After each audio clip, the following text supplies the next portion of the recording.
I'm Ashley Strauss-Martin, attorney for the Realtors Association of New Mexico, and today I'm here to talk to you about two significant changes to our purchase agreements. Now, this change can be found in all of the purchase agreements except for the commercial purchase agreement that has its own separate financing addendum. Paragraph 5 is the specific paragraph that I'm referencing, and it's entitled Financed or Cash Purchase. Specifically, 5A has been modified. 5A1, as in the current purchase agreement, this paragraph requires the buyer to make a loan application for a loan no later than so many days from the date of acceptance. Paragraph 5A2 requires the buyer to provide a pre-qualification letter within so many days of date of acceptance, and it outlines what must be included in the pre-qual letter. It's important to note that the subsection now contains language that if the buyer does not provide the pre-qual letter within the requisite time frame, that the purchase agreement will terminate and the earnest money will be returned to the buyer.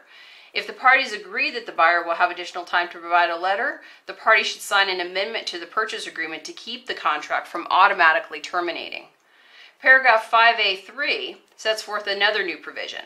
In the event the buyer changes lenders after providing a pre-qual letter to the seller, the buyer is required to provide the seller with a new pre-qual letter within 2 days of changing lenders. The new pre-qual letter must include the same information that the first pre-qual letter included.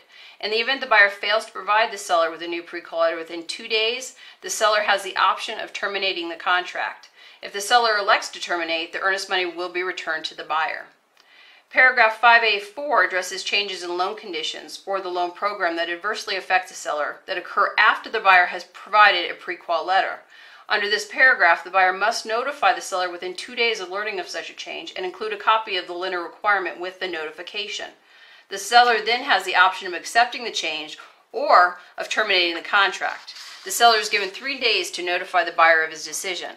If the seller terminates the contract, the earnest money will be refunded to the buyer.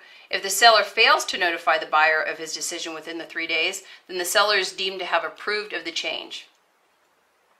Paragraph 5 addresses another important point and reflects a change to the manner in which the issue was previously handled. This section now requires the buyer to provide a written rejection letter from the lender within the time frame provided. In the event the buyer fails to do so, the buyer forfeits his earnest money. It's important to note that as stated in this paragraph, and for purposes of this paragraph and this paragraph only, the calculation of days are calculated differently than in the rest of the purchase agreement. As defined in the purchase agreement, days are calculated on a calendar day basis, but if the final day for performance falls on a weekend or legal holiday, then the time frame for performance is extended to the next business day. In this paragraph, there is no extension when the deadline falls on a weekend or legal holiday.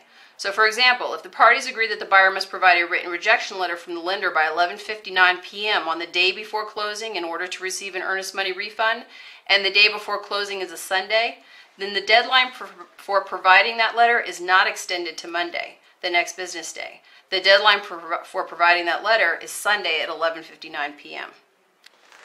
The second major change to the purchase agreement can be found in paragraph 8E, which now provides for a delivery deadline for the appraisal, which we haven't had before. The subsection also allows the parties to negotiate who will be delivering the appraisal. For more information, please call the RANM Legal Hotline in Albuquerque at 821-1583 or statewide at 877-699-7266. Or you can email us at legalhotline@nmrealtor.com.